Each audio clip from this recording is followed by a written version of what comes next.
I got diagnosed in January 2016 and I'd been to Action Cancer for a mammogram, and something had showed up, so I went to the city hospital and got further checks, and that day was diagnosed with stage 3 breast cancer. It was just like, the way I would describe it, the analogy I would use and still would use to this day, it was like that moment, it was like a deck of cards was my life, and it had been thrown up in the air, and then I started to pick the pieces up. I was just devastated. I started to cry. A friend of mine had died, and that's what I said to the consultant. My first words were, "Am I going to die?" And they said, "Oh no, it's stage 3, but it's small and it's operable."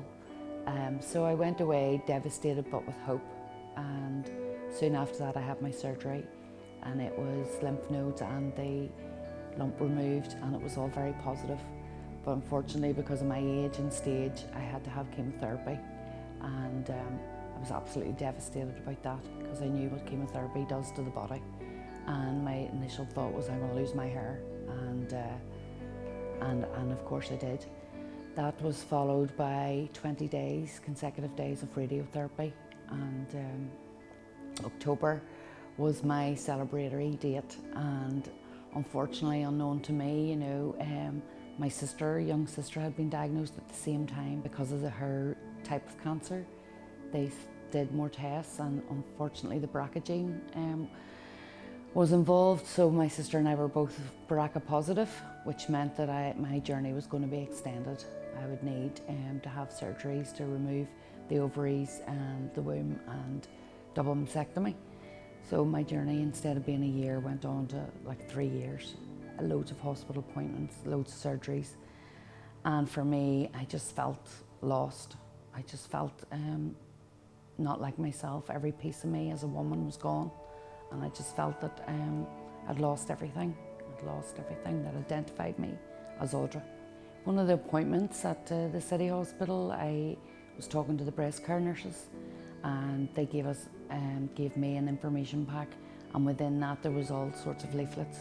And at that stage, I believe that's where I picked up the Pretty in Pink, but it was actually a member of my family. My family were very supportive and were at every appointment with me. They got in touch with Pretty in Pink and started fundraising straight away. Even in the middle of my chemotherapy, a family member did the marathon and raised a lot of money for Pretty in Pink.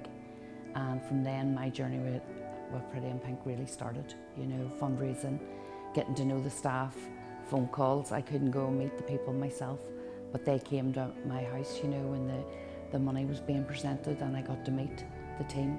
And I just loved, you know, being face to face with them and getting to know them. And from that moment, I knew Pretty in Pink was very special to me, because they offered us financial support. They offered us emotional support. I got phone calls when I didn't expect them or ask for them. My family got talked to, because it was such a family illness with my sister now being involved. They always asked, not just about me, about my sister, about my mum, about everybody, because it is a family illness, you know. And I have 2 young boys, well, I have 2 adult boys, but they're my boys, and young grandchildren, and everybody's affected. It's not just me, and so they supported me, but they also supported my family. Pink for me is more special because all the funds stay in Northern Ireland, and they help women and men, but also the family. On 2 or 3 occasions, I'm not sure how many, but through my cancer journey, I was invited out on social events that Pretty in Pink ran, and they paid for me to go to the Opera House. I've never been taken anywhere, and I felt I wasn't going out. I was ashamed of myself. I hated the way I looked, but all the girls and all the families were there, and we had beautiful dinners together and chat, and I just felt part of a group, part of a wee, you know, community. And of course, Pretty in Pink team were involved, and nothing was too much. It just meant so much to me, you know, sitting at the Opera House before I went out feeling horrible, and everybody's going to look at me. And that night I came away feeling $1 million, you know, because people cared. Do you know, I could talk to them the way I couldn't talk to my family. Because for me it was like, I'm a strong woman, people depend on me, I can't tell them how I feel. I have to be strong, you know, and when I got talking to other people that went through the same journey as me, I could really express how I felt. You know, and especially the lady who runs Pretty in Pink, Leanne, has been there herself, you know, with her sister, you know, so I could relate to that and talk to her about my sister, you know. And there are good ending stories, you know. I'm 5 years on, but unfortunately my sister's journey ended, you know, which makes me feel very grateful and very blessed, you know. And for me, my important message and role is Pretty in Pink are there to help everyone, but I'm there to help Pretty in Pink and all the people there out there that are suffering. And I'm very blessed, you know, to be volunteering for Pretty in Pink.